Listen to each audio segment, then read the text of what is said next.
I have been looking on this evening at a merry company of children assembled round that pretty German toy, a Christmas tree. The tree was planted in the middle of a great round table and towered high above their heads. It was brilliantly lighted by a multitude of little tapers, and everywhere sparkled and glittered with bright objects. There were rosy-cheeked dolls hiding behind the green leaves, and there were real watches, with movable hands at least, and an endless capacity of being wound up, dangling from innumerable twigs. There were French-polished tables, chairs, bedsteads, wardrobes, 8-day clocks, and various other articles of domestic furniture wonderfully made in tin at Wolverhampton, perched among the boughs, as if in preparation for some fairy housekeeping. There were jolly, broad-faced little men, much more agreeable in appearance than many real men, and no wonder, for their heads took off, and showed them to be full of sugar plums. There were fiddles and drums, there were tambourines, books, work boxes, paint boxes, sweetmeat boxes, peep show boxes, and all kinds of boxes. There were trinkets for the elder girls, far brighter than any grown-up gold and jewels. There were baskets and pincushions in all devices. There were guns, swords, and banners. There were witches standing in enchanted rings of pasteboard to tell fortunes. There were teetotums, humming tops, needle cases, pen wipers, smelling bottles, conversation cards, bouquet holders, real fruit, made artificially dazzling with gold leaf, imitation apples, pears, and walnuts, crammed with surprises. In short, as a pretty child before me delightedly whispered to another pretty child, her bosom friend, there was everything and more. This motley collection of odd objects, clustering on the tree like magic fruit, and flashing back the bright looks directed towards it from every side. Some of the diamond eyes admiring it were hardly on a level with the table, and a few were languishing in timid wonder on the bosoms of pretty mothers, aunts, and nurses, made a lively realization of the fancies of childhood, and set me thinking how all the trees that grow and all the things that come into existence on the earth have their wild adornments at that well-remembered time. Being now at home again, and alone, the only person in the house awake, my thoughts are drawn back, by a fascination which I do not care to resist, to my own childhood. I begin to consider, what do we all remember best upon the branches of the Christmas tree of our own young Christmas days, by which we climbed to real life? Straight in the middle of the room, cramped in the freedom of its growth by no encircling walls or soon-reached ceiling, a shadowy tree arises, and, looking up into the dreamy brightness of its top, for I observe in this tree the singular property that it appears to grow downward towards the earth, I look into my youngest Christmas recollections. All toys at first, I find. Up yonder, among the green holly and red berries, is the tumbler with his hands in his pockets, who wouldn't lie down, but whenever he was put upon the floor, persisted in rolling his fat body about until he rolled himself still, and brought those lobster eyes of his to bear upon me, when I affected to laugh very much, but in my heart of hearts was extremely doubtful of him. Close beside him is that infernal snuff-box, out of which there sprang a demoniacal counselor in a black gown with an obnoxious head of hair, and a red cloth mouth, wide open, who was not to be endured on any terms, but could not be put away either, for he used suddenly, in a highly magnified state, to fly out of mammoth snuff-boxes in dreams, where he wouldn't jump, and when he flew over the candle, and came upon one's hand with that spotted back, red on a green ground, he was horrible. The cardboard lady, in a blue silk skirt, who was stood up against the candlestick to dance, and whom I see on the same branch, was milder, and was beautiful. But I can't say as much for the larger cardboard man, who used to be hung against the wall and pulled by a string. There was a sinister expression in that nose of his, and when he got his legs round his neck, which he very often did, he was ghastly, and not a creature to be alone with. When did that dreadful mask first look at me? Who put it on, and why was I so frightened that the sight of it is an era in my life? It is not a hideous visage in itself. It is even meant to be droll. Why then were its stolid features so intolerable? Surely not because it hid the wearer's face. An apron would have done as much, and though I should have preferred even the apron away, it would not have been absolutely insupportable, like the mask. Was it the immovability of the mask? The doll's face was immovable, but I was not afraid of her. Perhaps that fixed and set change coming over a real face infused into my quickened heart some remote suggestion and dread of the universal change that is to come on every face and make it still. Nothing reconciled me to it. No drummers, from whom proceeded a melancholy chirping on the turning of a handle. No regiment of soldiers with a mute band taken out of a box and fitted one by one upon a stiff and lazy little set of lazy tongs. No old woman, made of wires and a brown paper composition, cutting up a pie for 2 small children, could give me a permanent comfort for a long time. Nor was it any satisfaction to be shown the mask and see that it was made of paper, or to have it locked up and be assured that no one wore it. The mere recollection of that fixed face, the mere knowledge of its existence anywhere, was sufficient to awake me in the night all perspiration and horror with, "Oh, I know it's coming, oh, the mask." I never wondered what the dear old donkey with the panniers, there he is, was made of then. His hide was real to the touch, I recollect, and the great black horse with the round red spots all over him, the horse that I could even get upon. I never wondered what had brought him to that strange condition, or thought that such a horse was not commonly seen at Newmarket. The 4 horses of no color next to him that went into the wagon of cheeses and could be taken out and stabled under the piano appear to have bits of fur tippet for their tails and other bits for their manes and to stand on pegs instead of legs, but it was not so when they were brought home for a Christmas present. They were all right then. Neither was their harness unceremoniously nailed into their chests, as appears to be the case now. The tinkling works of the music cart I did find out to be made of quill toothpicks and wire, and I always thought that little tumbler in his shirt sleeves, perpetually swarming up one side of a wooden frame and coming down head foremost on the other, rather a weak-minded person, though good-natured.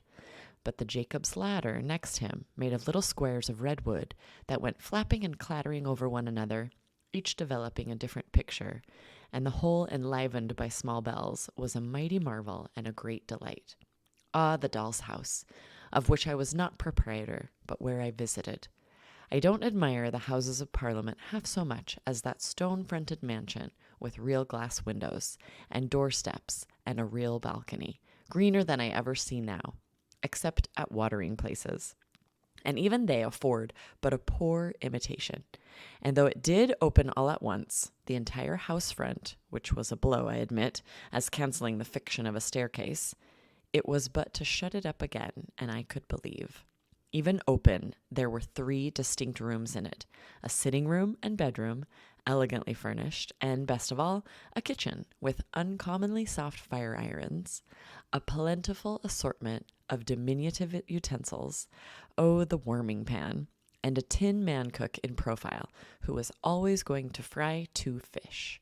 What Barmecide justice have I done to the noble feasts wherein the set of wooden platters figured, each with its own peculiar delicacy, as a ham or turkey, glued tight onto it and garnished with something green, which I recollect as moss.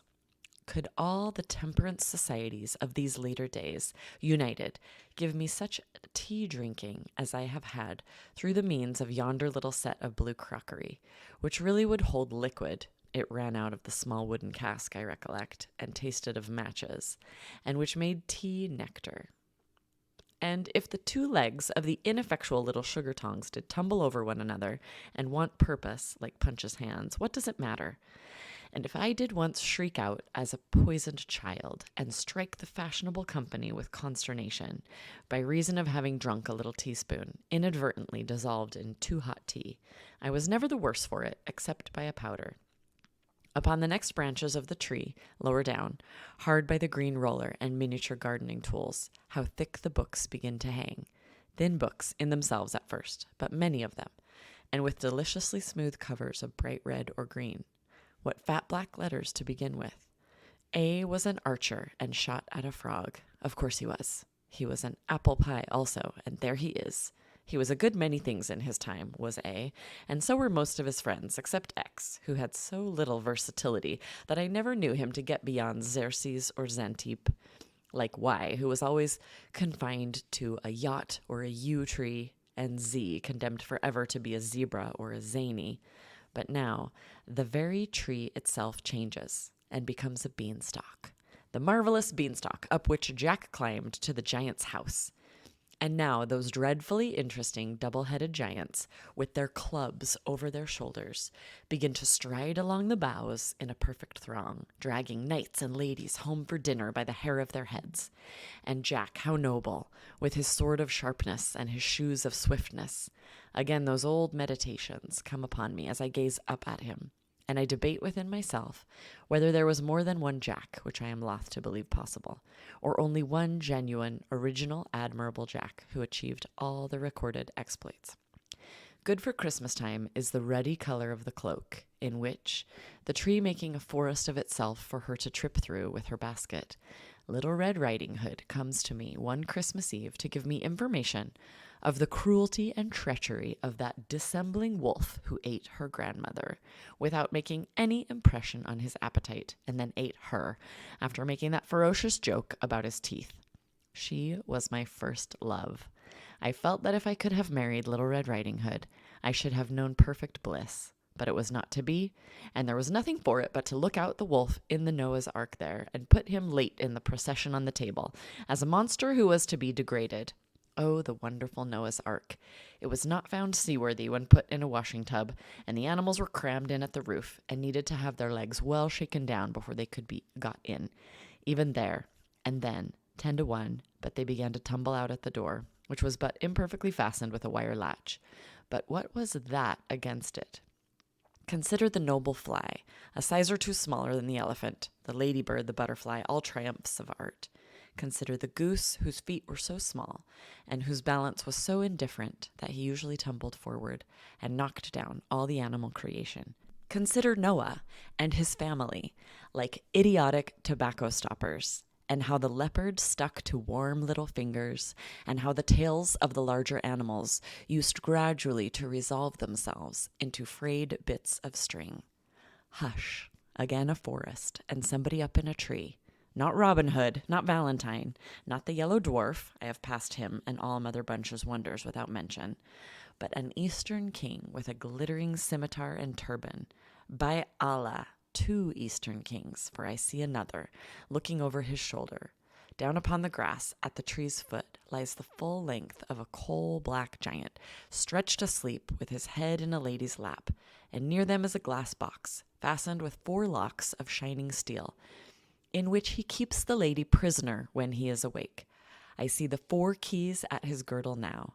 The lady makes signs to the 2 kings in the tree, who softly descend. It is the setting in of the bright Arabian Nights. Oh, now all common things become uncommon and enchanted to me. All lamps are wonderful, all rings are talismans. Common flower pots are full of treasure with a little earth scattered on the top.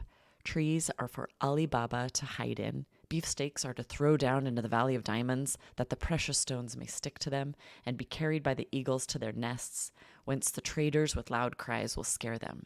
Tarts are made according to the recipe of the vizier's son of Bussorah, who turned pastry cook after he was set down in his drawers at the gate of Damascus. Cobblers are all Mustafas, and in the habit of sewing up people cut into 4 pieces, to whom they are taken blindfold. Any iron ring let into stone is the entrance to a cave, which only waits for the magician, and the little fire and the necromancy that will make the earth shake. All the dates imported come from the same tree as that unlucky date, with whose shell the merchant knocked out the eye of the genie's invisible son. All olives are of the stock of that fresh fruit, concerning which the commander of the faithful overheard the boy conduct the fictitious trial of the fraudulent olive merchant. All apples are akin to the apple purchased, with 2 others, from the sultan's gardener for 3 sequins, and which the tall black slave stole from the child. All dogs are associated with the dog, really a transformed man, who jumped upon the baker's counter and put his paw on the piece of bad money. All rice recalls the rice which the awful lady, who was a ghoul, could only peck by grains because of her nightly feasts in the burial place. My very rocking horse, there he is, with his nostrils turned completely inside out, indicative of blood, should have a peg in his neck by virtue thereof to fly away with me, as the wooden horse did with the Prince of Persia, in the sight of all his father's court. Yes, on every object that I recognize among those upper branches of my Christmas tree, I see this fairy light. When I wake in bed at daybreak on the cold, dark winter mornings, the white snow dimly beheld outside, through the frost on the window pane, I hear Dinarzade. Sister, sister, if you are yet awake, I pray you finish the history of the young king of the Black Islands. Scheherazade replies, if my lord the Sultan will suffer me to live another day, sister, I will not only finish that, but tell you a more wonderful story yet. Then the gracious Sultan goes out, giving no orders for the execution, and we all three breathe again. At this height of my tree I begin to see, cowering among the leaves, it may be born of turkey or of pudding or mince pie, or of these many fancies jumbled with Robinson Crusoe on his desert island, Philip Quarrel among the monkeys, Sanford and Merton with Mr. Barlow, Mother Bunch, and the mask, or it may be the result of indigestion assisted by imagination and over-doctoring, a prodigious nightmare. It is so exceedingly indistinct that I don't know why it's frightful, but I know it is. I can only make out that it is an immense array of shapeless things, which appear to be planted on a vast exaggeration of the lazy tongs that used to bear the toy soldiers, and to be slowly coming close to my eyes and receding to an immeasurable distance. When it comes closest, it is worse. In connection with it, I descry remembrances of winter nights, incredibly long, of being sent early to bed as a punishment for some small offense, and waking in 2 hours with a sensation of having been asleep 2 nights, of the laden hopelessness of morning ever dawning, and the oppression of a weight of remorse. And now I see a wonderful row of little lights rise smoothly out of the ground before a vast green curtain. Now a bell rings, a magic bell, which still sounds in my ears unlike all other bells, and music plays, amidst a buzz of voices, and a fragrant smell of orange peel and oil. Anon the magic bell commands the music to cease, and the great green curtain rolls itself up majestically, and the play begins. The devoted dog of Montargis avenges the death of his master, foully murdered in the forest of Bondy, and a humorous peasant with a red nose and a very little hat, whom I take from this hour forth to be my bosom as a friend. I think he was a waiter or an hustler at a village inn, but many years have passed since he and I have met. Remarks that the sagacity of that dog is indeed surprising, and evermore this jocular conceit will live in my remembrance fresh and unfading, overtopping all possible jokes unto the end of time. Or now I learn with bitter tears how poor Jane Shore, dressed all in white and with her brown hair hanging down, went starving through the streets, or how George Barnwell killed the worthiest uncle that ever man had, and was afterwards so sorry for it that he ought to have been let off. Comes swift to comfort me the pantomime, stupendous phenomenon, when clowns are shot from loaded mortars into the great chandelier, bright constellation that it is, when harlequins, covered all over with scales of pure gold, twist and sparkle like amazing fish, when Pantaloon, whom I deem it no irreverence to compare in my own mind to my grandfather, puts red-hot pokers in his pocket and cries, "Here's somebody coming," or taxes the clown with petty larceny by saying, "Now, I sawed you do it," when everything is capable, with the greatest ease, of being changed into anything, and nothing is but thinking makes it so. Now, too, I perceive my first experience of the dreary sensation, often to return in afterlife, of being unable next day to get back to the dull, settled world, of wanting to live forever in the bright atmosphere I have quitted, of doting on the little fairy with the wand like a celestial barber's pole, and pining for a fairy immortality along with her. Ah, she comes back in many shapes as my eye wanders down the branches of my Christmas tree, and goes as often and has never yet stayed by me. Out of this delight springs the toy theater. There it is, with its familiar proscenium and ladies in feathers in the boxes, and all its attendant occupation with paste and glue and gum and watercolors in the getting up of the miller and his men, and Elizabeth, or the exile of Siberia.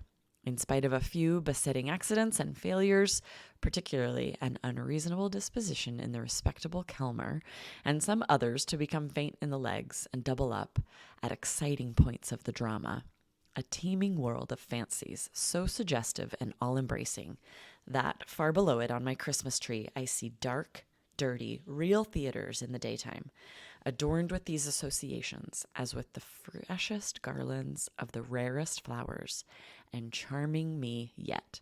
But hark! The waits are playing, and they break my childish sleep. What images do I associate with the Christmas music as I see them set forth on the Christmas tree? Known before all the others, keeping far apart from all the others, they gather round my little bed. An angel speaking to a group of shepherds in a field, some travelers with eyes uplifted following a star, a baby in a manger, a child in a spacious temple, talking with grave men, a solemn figure with a mild and beautiful face, raising a dead girl by the hand, again near a city gate, calling back the son of a widow on his bier to life. A crowd of people looking through the opened roof of a chamber where he sits and letting down a sick person on a bed with ropes. The same in a tempest, walking on the water to a ship, again on a seashore, teaching a great multitude, again with a child upon his knee and other children round, again restoring sight to the blind, speech to the dumb, hearing to the deaf, health to the sick, strength to the lame, knowledge to the ignorant, again dying upon a cross, watched by armed soldiers, a thick darkness coming on, the earth beginning to shake, and only one voice heard, "Forgive them, for they know not what they do." Still, on the lower and maturer branches of the tree, Christmas associations cluster thick. Schoolbooks shut up, Ovid and Virgil silenced, the Rule of Three, with its cool, impertinent inquiries, long disposed of, Terence and Plautus acted no more. In an arena of huddled desks and forms, all chipped and notched and inked, cricket bats, stumps, and balls left higher up, with the smell of trodden grass and the softened noise of shouts in the evening air. The tree is still fresh, still gay. If I no more come home at Christmas time, there will be boys and girls, thank heaven, while the world lasts, and they do. Yonder they dance and play upon the branches of my tree, God bless them, merrily, and my heart dances and plays too. And I do come home at Christmas. We all do, or we all should. We all come home, or ought to come home, for a short holiday, the longer the better, from the great boarding school where we are forever working at our arithmetical slates to take and give a rest. As to going a-visiting, where can we not go if we will? Where have we not been when we would? Starting our fancy from our Christmas tree. Away into the winter prospect, there are many such upon the tree. On by low-lying misty grounds, through ferns and fogs up long hills, winding dark as caverns between thick plantations, almost shutting out the sparkling stars. So, out on broad heights, until we stop at last, with sudden silence at an avenue. The gate bell has a deep, half-awful sound in the frosty air. The gate swings open on its hinges, and, as we drive up to a great house, the glancing lights grow larger in the windows, and the opposing rows of trees seem to fall solemnly back on either side, to give us place. At intervals all day, a frightened hare has shot across this whitened turf, or the distant clatter of a herd of deer trampling the hard frost has, for the minute, crushed the silence too. Their watchful eyes beneath the fern may be shining now, if we could see them, like the icy dewdrops on the leaves, but they are still, and all is still. And so, the lights growing larger and the trees falling back before us and closing up again behind us as if to forbid retreat, we come to the house. There's probably a smell of roasted chestnuts and other good comfortable things all the time, for we are telling winter stories, ghost stories, or more shame for us, round the Christmas fire, and we have never stirred except to draw a little nearer to it. But no matter for that, we came to the house, and it is an old house, full of great chimneys where wood is burnt on ancient dogs upon the hearth, and grim portraits, some of them with grim legends too, lower distrustfully from the oaken panels of the walls. We are a middle-aged nobleman, and we make a generous supper with our host and hostess and their guests, it being Christmas time, and the old house full of company, And then we go to bed. Our room is a very old room. It is hung with tapestry. We don't like the portrait of a cavalier in green over the fireplace. There are great black beams in the ceiling. And then there is a great black bedstead, supported at the foot by two great black figures, who seem to have come off a couple of tombs in the old baronial church in the park, for our particular accommodation. But we are not a superstitious nobleman, and we don't mind. Well, we dismiss our servant, lock the door, and sit before the fire in our dressing gown, musing about a great many things. At length, we go to bed. Well, we can't sleep. We toss and tumble and can't sleep. The embers on the hearth burn fitfully and make the room look ghostly. We can't help peeping out over the counterpane at the two black figures and the cavalier, that wicked-looking cavalier in green. In the flickering light, they seem to advance and retire, which, though we are not by any means a superstitious nobleman, is not agreeable. Well, we get nervous, more and more nervous. We say, "This is very foolish, but we can't stand this. We'll pretend to be ill and knock up somebody." Well, we are just going to do it when the locked door opens and there comes in a young woman, deadly pale and with long fair hair, who glides to the fire and sits down in the chair we have left there, wringing her hands. Then we notice that her clothes are wet. Our tongue cleaves to the roof of our mouth and we can't speak, but we observe her accurately. Her clothes are wet, her long hair is dabbled with moist mud, she is dressed in the fashion of 200 years ago, and she has at her girdle a bunch of rusty keys. Well, there she sits, and we can't even faint. We are in such a state about it. Presently she gets up and tries all the locks in the room with the rusty keys, which won't fit one of them. Then she fixes her eyes on the portrait of the cavalier in green and says, in a low, terrible voice, "The stags know it." After that she wrings her hands again, passes the bedside, and goes out at the door. We hurry on our dressing gowns, seize our pistols — we always travel with pistols — and are following, when we find the door locked. We turn the key, look out into the dark gallery, no one there. We wander away and try to find our servant. Can't be done. We pace the gallery till daybreak, then return to our deserted room, fall asleep, and are awakened by our servant — nothing ever haunts him — and the shining sun.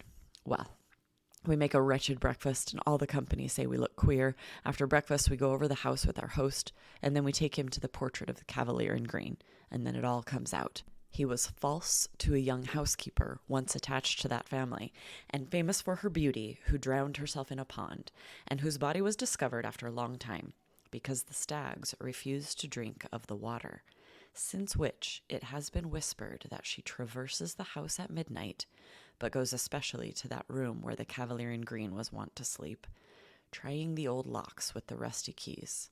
Well, we tell our host of what we have seen, and a shade comes over his features, and he begs it may be hushed up, and so it is.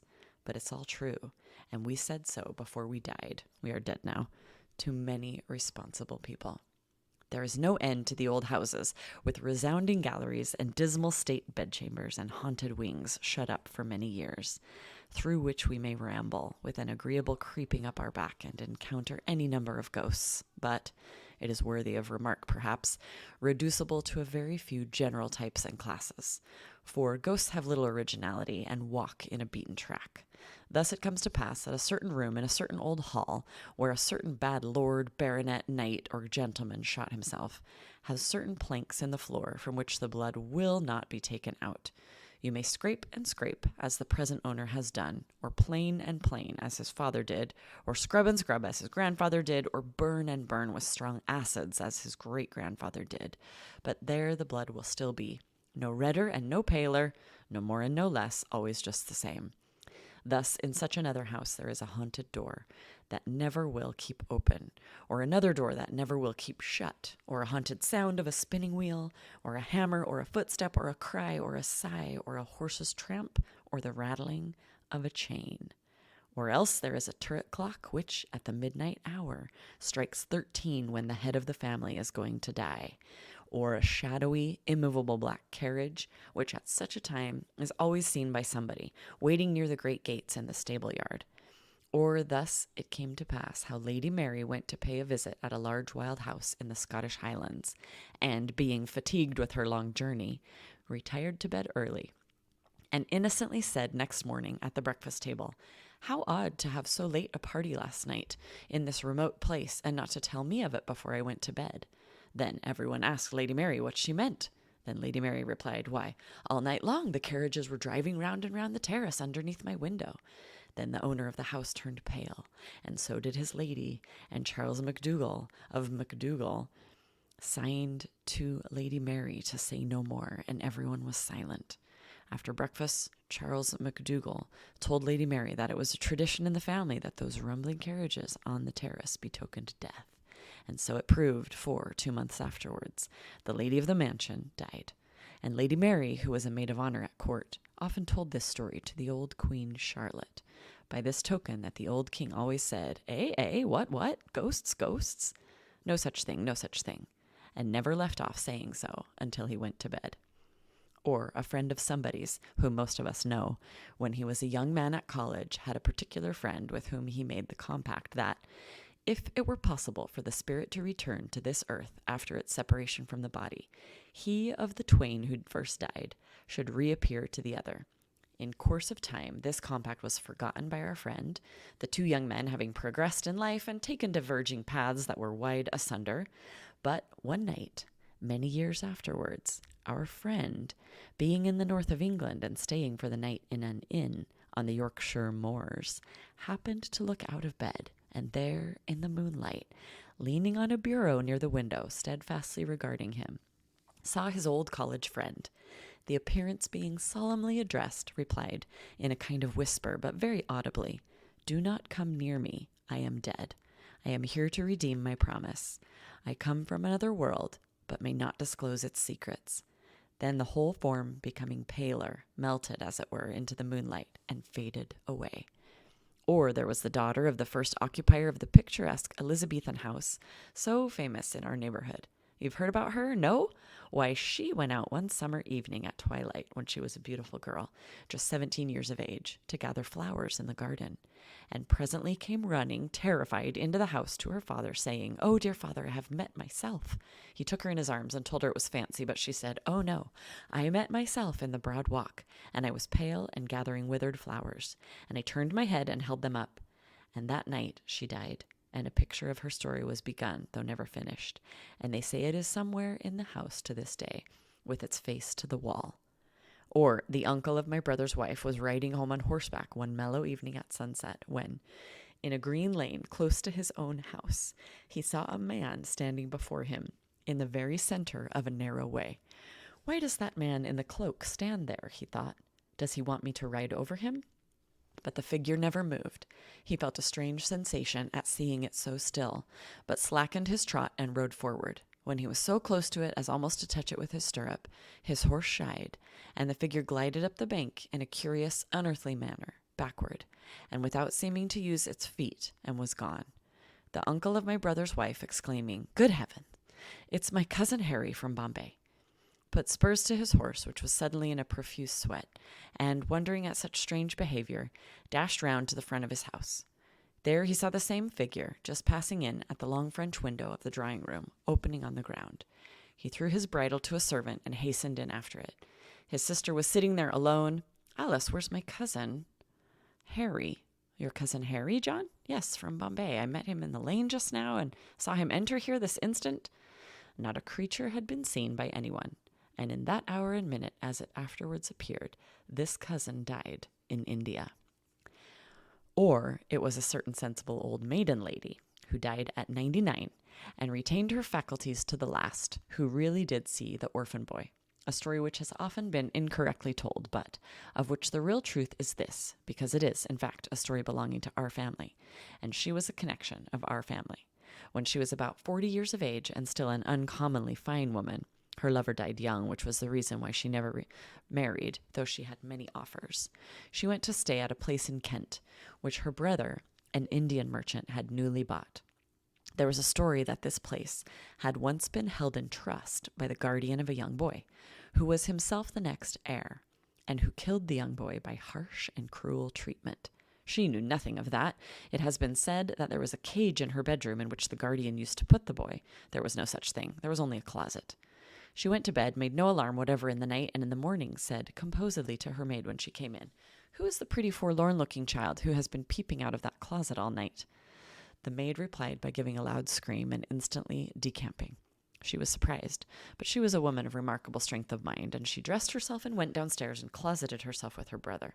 "Now, Walter," she said, I have been disturbed all night by a pretty, forlorn-looking boy who has been constantly peeping out of that closet in my room, which I can't open. This is some trick. I am afraid not, Charlotte, said he, for it is the legend of the house. It is the orphan boy. What did he do? He opened the door softly, said she, and peeped out. Sometimes he came a step or two into the room. Then I called to him to encourage him, and he shrunk and shuddered and crept in again and shut the door. The closet has no communication, Charlotte, said her brother, with any other part of the house, and it's nailed up. This was undeniably true, and it took 2 carpenters a whole forenoon to get it open for examination. Then she was satisfied that she had seen the orphan boy. But the wild and terrible part of the story is that he was also seen by 3 of her brother's sons in succession, who all died young. On the occasion of each child being taken ill, he came home in a heat 12 hours before and said, "Oh, Mamma," he had been playing under a particular oak tree in a certain meadow with a strange boy, a pretty, forlorn-looking boy, who was very timid and made signs. From fatal experience, the parents came to know that this was the orphan boy, and that the course of that child whom he chose for his little playmate was surely run. Legion is the name of the German castles, where we sit up alone to wait for the spectre, where we are shown into a room made comparatively cheerful for our reception, where we glance round at the shadows thrown on the blank walls by the crackling fire, where we feel very lonely when the village innkeeper and his pretty daughter have retired, after laying down a fresh store of wood upon the hearth, and setting forth on the small table such supper cheer as a cold roast capon, bread, grapes, and a flask of old Rhine wine, where the reverberating doors close on their retreat one after another, like so many peals of sullen thunder, and where, about the small hours of the night, we come into the knowledge of divers supernatural mysteries. Legion is the name of the haunted German students, in whose society we draw yet nearer to the fire, while the schoolboy in the corner opens his eyes wide and round, and flies off the footstool he has chosen for his seat, when the door accidentally blows open. Vast is the crop of such fruit, shining on our Christmas tree, in blossom almost at the very top, ripening all down the boughs. Among the later toys and fancies hanging there, as idle often and less pure, by the images once associated with the sweet old waits, the softened music in the night, ever unalterable, encircled by the social thoughts of Christmas time, still let the benignant figure of my childhood stand unchanged. In every cheerful image and suggestion that the season brings, may the bright star that rested above the poor roof be the star of all the Christian world. A moment's pause, O vanishing tree, of which the lower boughs are dark to me as yet, and let me look once more. I know there are blank spaces on thy branches, where eyes that I have loved have shone and smiled, from which they are departed. But far above I see the razor of the dead girl, and the widow's son, and God is good. If age be hiding for me in the unseen portion of thy downward growth, O may I, with a gray head, turn a child's heart to that figure yet, and a child's trustfulness and confidence. Now the tree is decorated with bright merriment, and song and dance and cheerfulness, and they are welcome. Innocent and welcome be they ever held, beneath the branches of the Christmas tree, which cast no gloomy shadow. But as it sinks into the ground, I hear a whisper going through the leaves, this in commemoration of the law of love and kindness, mercy and compassion, this in remembrance of me.